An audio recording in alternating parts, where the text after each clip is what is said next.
just for myself, I'm a power can see him anybody active morning to write on active TV. And maybe I usually as a big discussion.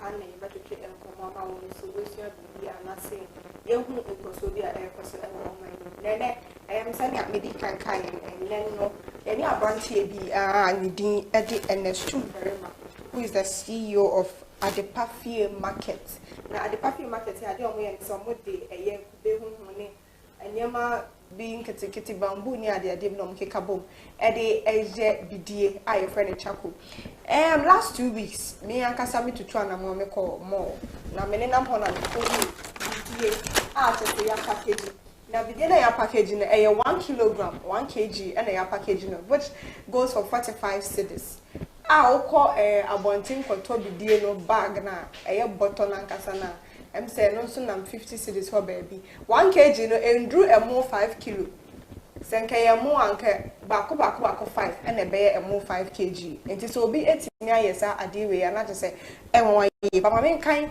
ensem kakra bi emfa Adepa fie ho ansa na nkomotwetwe no akos Adepa fie market is a unique private entity specialized in production of charcoal known as Adepa charcoal. Charcoal briquettes is an environmentally friendly and comparatively cheaper source of fuel for household. The briquettes are usually manufactured from agricultural residues such as maize, wheat, and cotton stalks, maize combs, coffee husks, sugar cane, coconut shells, and husks, rice husks, just a baby. The company came up with this idea looking at the lot of agricultural waste we usually allow to rot or sometimes becoming an environmental issue because of improper disposal in the case of coconut husk. So, I mean, kasa bebe, no kasa etiase. Me no we anybody adanse say kubesu dey say ye no pa. Na ye no ma baby o ma akoto ogu kra ya asem. Enti say obi betimi edi wey aye ejuma won so say na just say adum bebre. Ma we fi say ye live on Facebook at Active TVGH. But your Active TVGH ebom for art sign edi ani na mfa won ko ye page or direct. Join e enkomo twetwe no na share na comment no obi nso ensa enkebi. No nso enhu ejuma won so obi nso eye ni em promote no. Esan say Ghana ha say ni ye say payroll no ayema. So if ye promote obi say na just say ye be bie entrepreneurship no ehinu ahaya na last so betina na ye didi sa enkomo no. Ma me gina we so me ntwa me husma me ba me the Ernest ebetro na ya to enkomo twetwe no.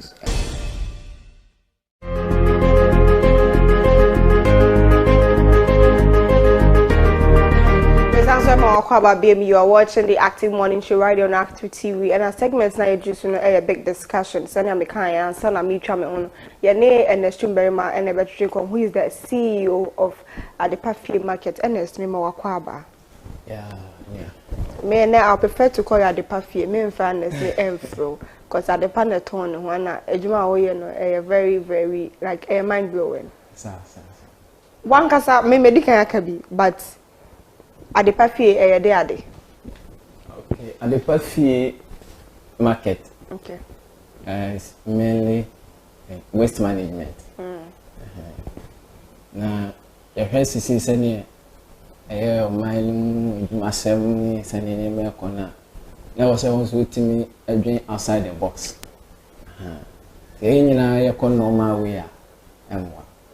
He said, you bet me abwa. I solve problems in be a woman. If you all men, you wouldn't say problem, but an opportunity. The Adepa market, a chas here, and bra here said, you have a mafia fee dustbins.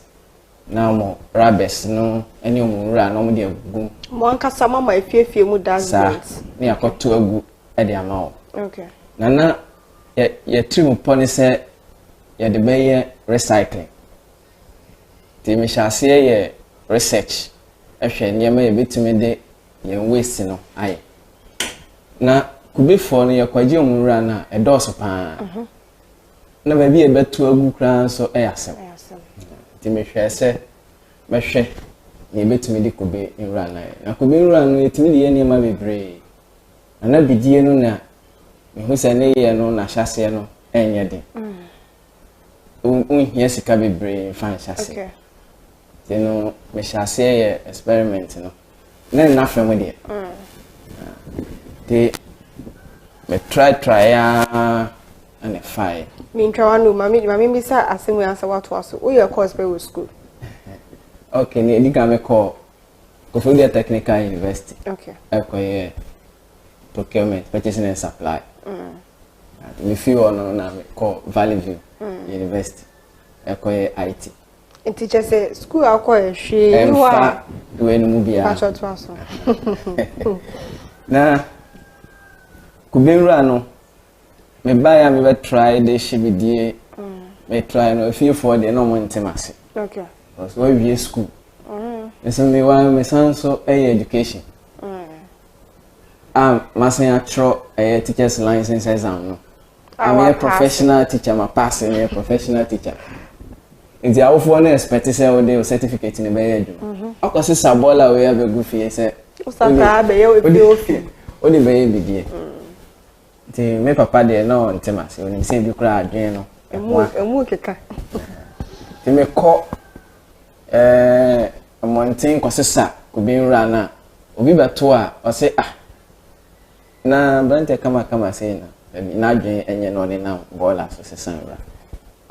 Na me nim nia me pesa me de eye na me de no kakran sa ehu hawa me sifa hye ko be nra no e ma no aye bidie man ko bia ha nkosua challenge kakra me nyaa no ana de na me ye no mate se me sua e bi online ma hwehwe microphone video but omo nkyerɛw se ne ye no eno ani se obe hu ana so ne keke o maye Timia me bre na me ye no. Aya o call me YouTube page me chere steps kwan a e fa so ye no so obi person osua. The microphone we bre from me from outside the country. So ma try a video no metimi aye kakra. Na me pese me ba na o chere me akasa. Ma fem pa ti u ba na me chere wa obi hunu ye pa.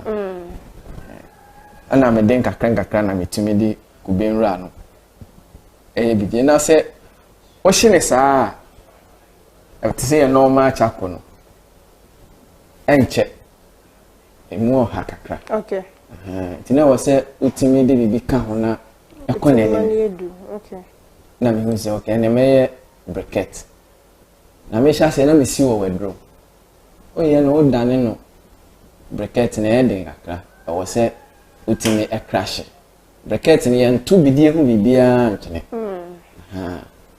na me si wo wedro eno kra no mu hu ana omo ntemase no asa ko fe efie wedro sa di CBD wedro na o sa di CBD den na wo ye o si wi a na fe o di afa processing no wai na me de me sa eye nso a ntimi nye bebre me si wo wedro no se me pese me ye na ye bebre a me ntimi a me fine we sa me chinchin mining site e hono no gold for no ntimi se omo wo machine bi e fa ne chamfa omo de yam bo okay ntimi hu na me so se wait me yam bo de na me bidie de very simple na me ko hu man bi e wo premier sen for Samantha for na obo a me na ye build the first crusher na me de be yam na enye easy na bo no we ni getting to 9,000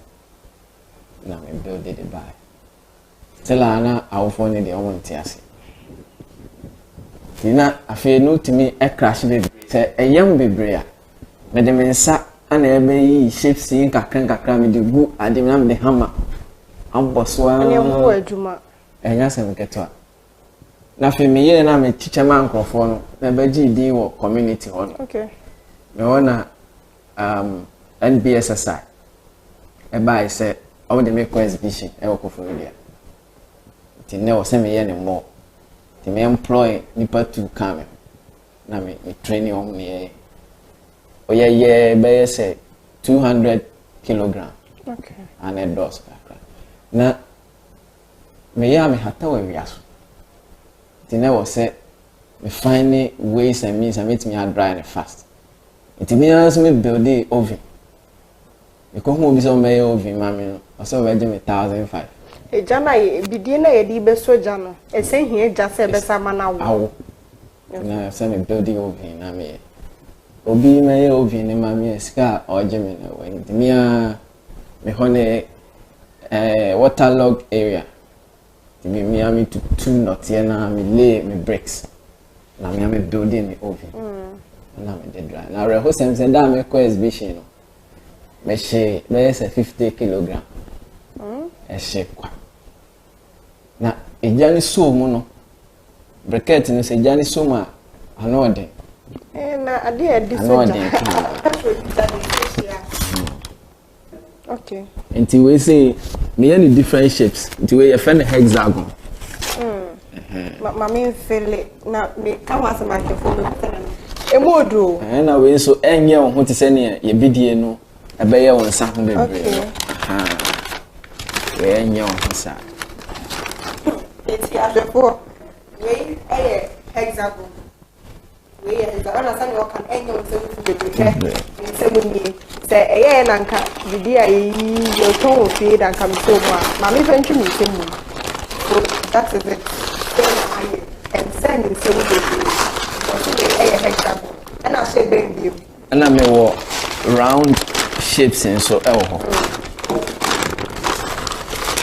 it will be a round okay it be soon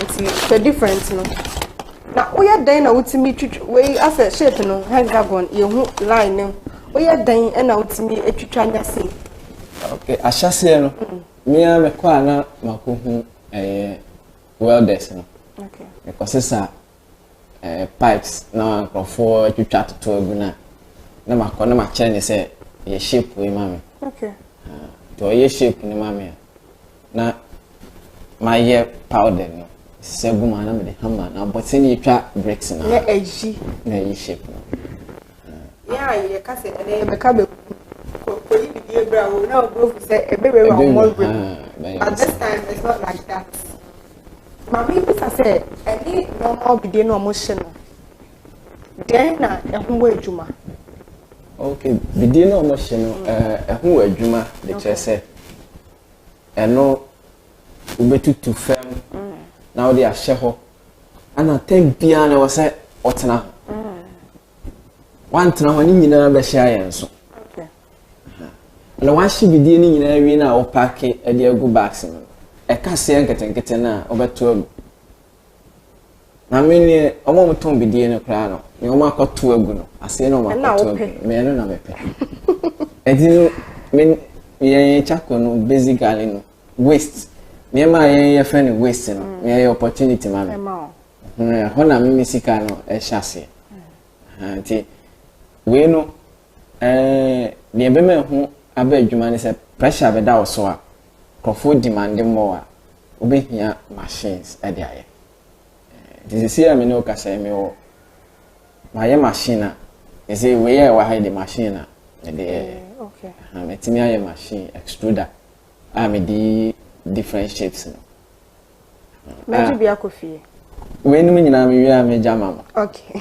me jani nyina ama sani ameka say mu oduru a edin e ya normally nkofo beto bi de obi si ompani edin because ne so ya ya opele emre this e bi a choba for mo de kwaka benkuni ade no beka so opele edin because opese en last e ma no we ne so edin dabi ne so nya edin okay say open no faster mostly no I am at me the candle utana me chucha candle piece with the ashishe mama okay the candle when you so much is the so ma na so and to the candle see medal no now how much is at the so candle no ma now the be atoto so the candle no e she na so mu nya so baby kakra bia ne so mu wi a eno an no you candle le film o pa se candle no untwa kese utwa piece bit say na o de so e be so na wow na sisi ano a challenge kakra e wo machines nya machines a microphone demand na say bidie hu de bidie hu de na fe so price ko soro ese momo emundu ya fancy forest no when so de yen konko budua bia eni waste bia be nya say o do we fumpo na o da fo ni wi na o be shinra no kwa Etimi besrew ka kire say nwura na egusi ni nyina yepe ya mese sanwura ni nyina fisone ade Chese mo bo ama sanitation no ya ye ho adwuma ye pa mama mi se nkofo dodo se no wa employer no mo ye adwuma okay so far me woni pa 6 eswa so we employ more me woni pa 6 nkofo ba am the application aba na esi anu mo an shada ni ho ndi no okay tuano be ye de me nya me employ nkofo bebre me hia machines a metimi ade aye adwuma ne mo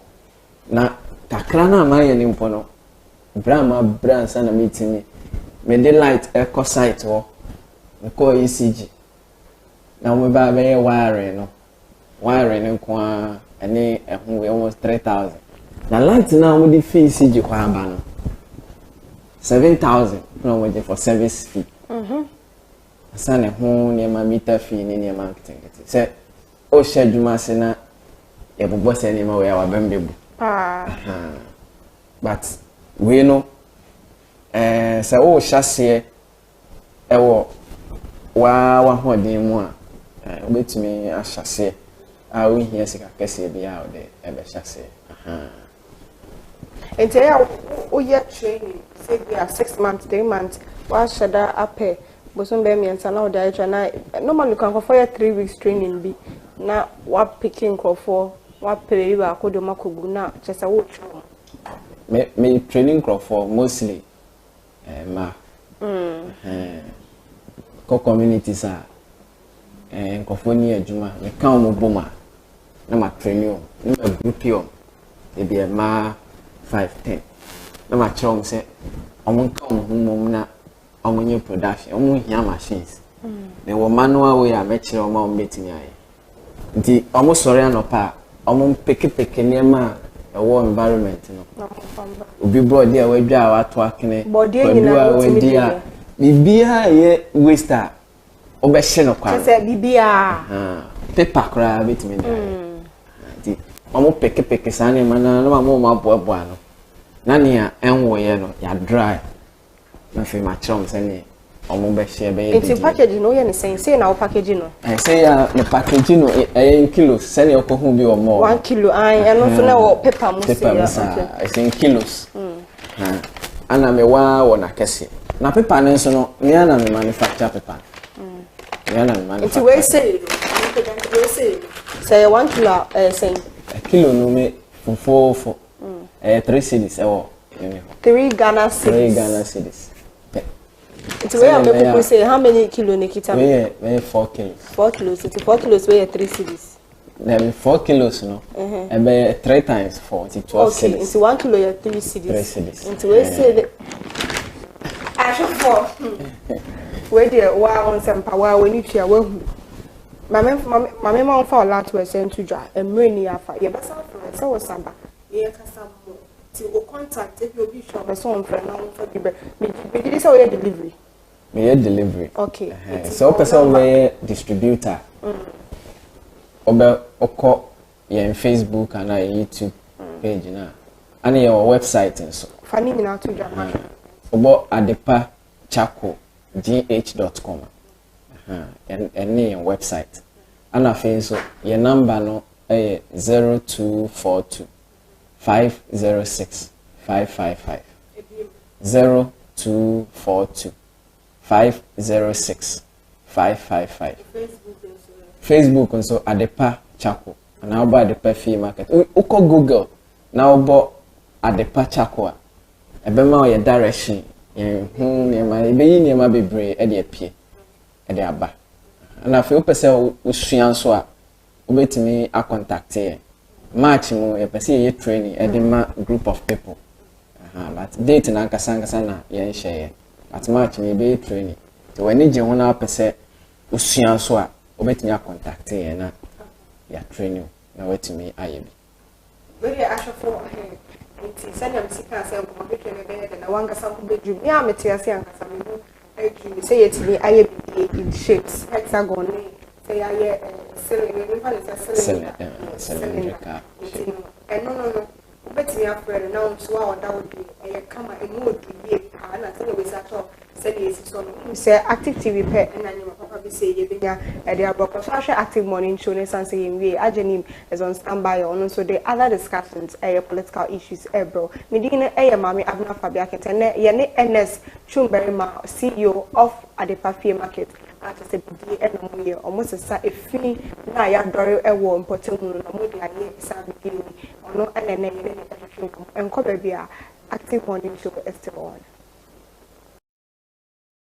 Ghana ebre abagana ha hwabrante kama ni invention ya odi abe tudwa anapay charcoal invention ana modification wa modify charcoal now so no help from nowhere. We waste our money in paying party members say NAPCO. These are the kind of people we should empower to build capacity to employ more. Once on the system on wasting on cutting down trees, he use waste to generate his charcoals. So these are where the government should, channel its efforts to empower our youth to build the economy. Because from taxation, they will cut from taxation to production. And now I say